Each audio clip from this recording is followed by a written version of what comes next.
So let's make this ribbon animation in Blender. First save out the default cube and then delete it. Add a cylinder, select half of it and stretch it on the x-axis. Delete the top and bottom polygons and then select the center and give it some more subdivisions. Go into the object mode, add a solidify modifier and give it the thickness you like. Now when making the banner, make sure each end is blank so it loops properly, and also save it as a PNG with no background. Make sure the object's selected and go into the shading mode. Select new, add an image texture and load in your banner.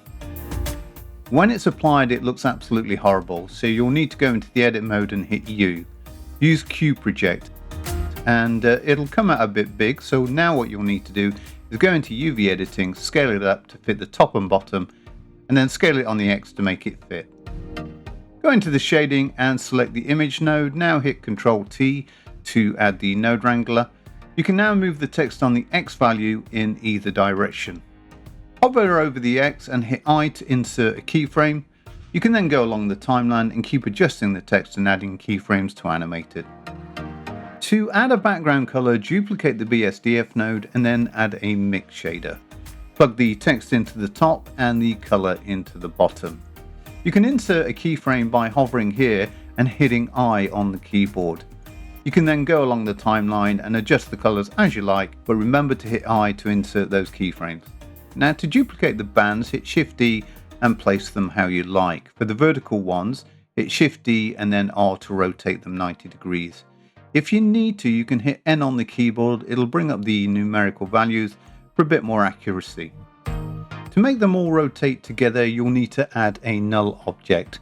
Scale it up and make it bigger than the actual ribbons. In the top right, use Shift Select to select all the cylinders, then hold the Control key and select the null object. Hit Control P to parent everything together. You can now select the null and animate its position.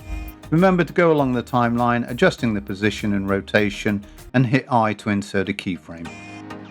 Add your lights and set up your camera. Save out your project and render in cycles. If you want to see the longer tutorial, click in the description below.